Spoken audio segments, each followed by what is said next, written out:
Oh, hello. Hello, everybody. My name is Rick. And my good friend Andy asked me to come and read some stories to you. I thought that would be fun.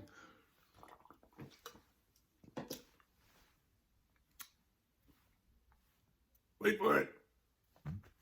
Okay. I feel much better now. It's very good to meet you.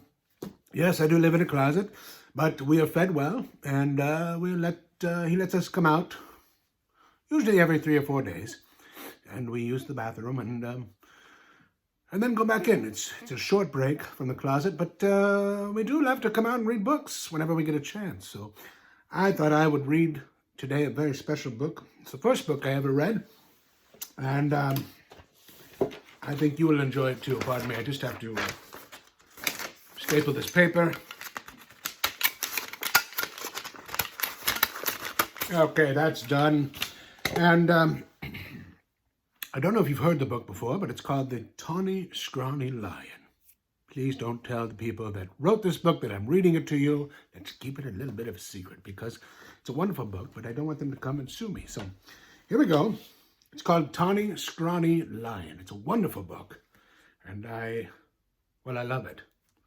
And pardon me if it's called Tawny Scrawny Lion. And you'll have to pardon me if I get a little emotional because I really, really, really, really love this book.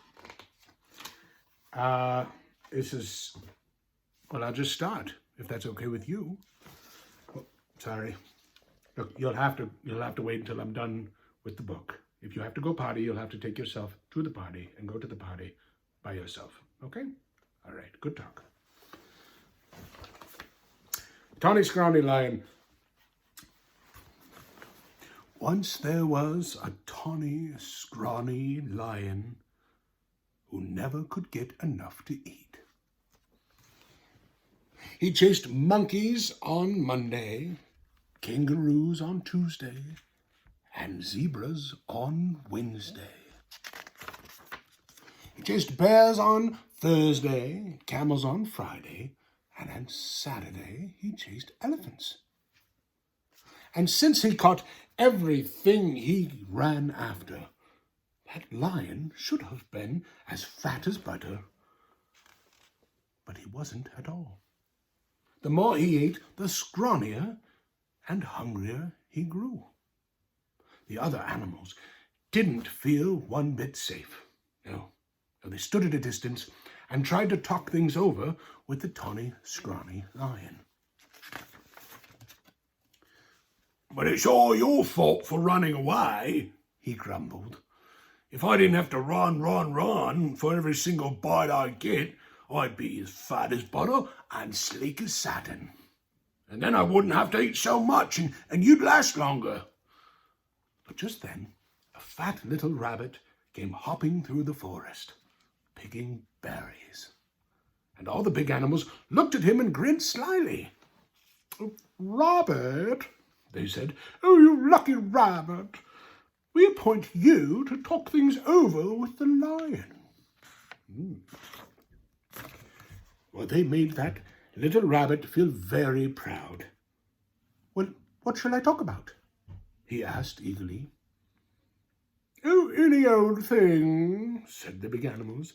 "The important thing is to go right up close to the lion." So the fat little rabbit hopped right up to the big, hungry lion and counted his ribs. "Well, you look much too scrawny to talk things over," he said. "So how about supper at my house?" "Well, what's for supper?" asked the lion. The little rabbit said, "Carrot stew." And that sounded awful to the lion. But the little rabbit said, "Yes, sir, my 5 fat sisters and my 4 fat brothers are making a delicious big carrot stew right now." "Well, what are we waiting for?" cried the lion. And he went hopping away with the little rabbit, thinking of 10 fat little rabbits and looking just jolly as you please. "Well," grinned all the big animals. "That should take care of Tony Scrawny for the day." But before very long, the lion began to wonder if they would ever get to the rabbit's house. First, the fat little rabbit kept stopping to pick berries and mushrooms and all sorts of good-smelling herbs. And when his basket was full, what did he do but flop down on the riverbank? "Wait a bit." No, I'm sorry. That is actually the rabbit. Sometimes I make mistakes. That's okay. "Wait a bit," he said. "I want to catch a few fish before the stew." And that was almost too much for the hungry lion. For a moment, he thought he would have to eat that one little rabbit right then and there. But he kept saying, "5 fat sisters and 4 fat brothers," over and over to himself. And at last, the two were on their way again. "Here we are," said the rabbit, hopping around a turn with the lion close behind him.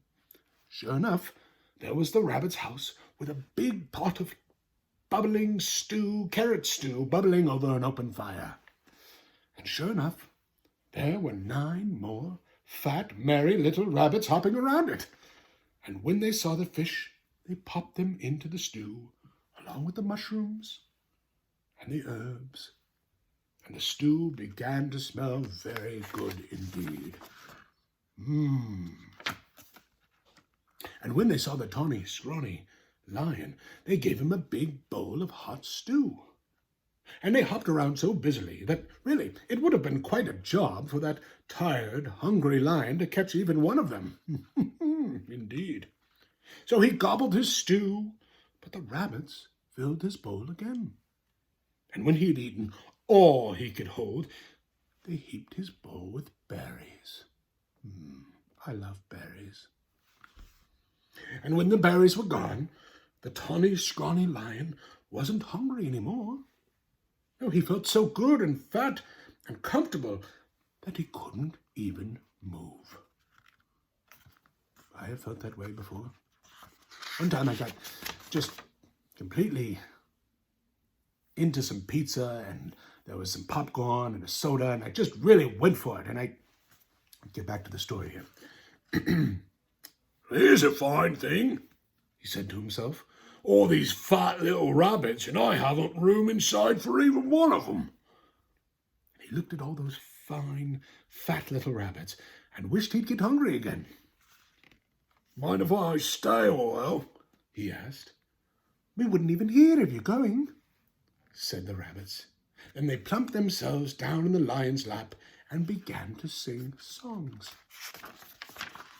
And somehow, even when it was time to say goodnight, and the lion wasn't one bit hungry,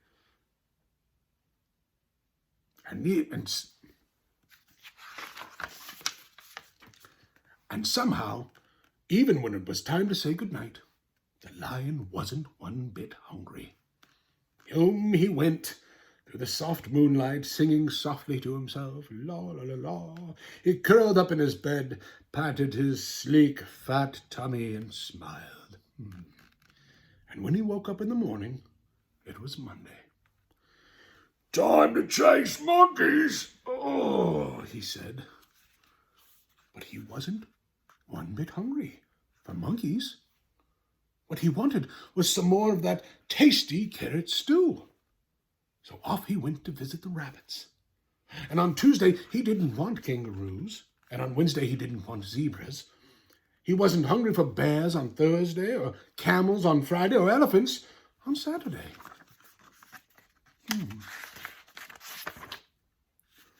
All the big animals were so surprised and happy, they dressed in their best and went to see the fat little rabbit.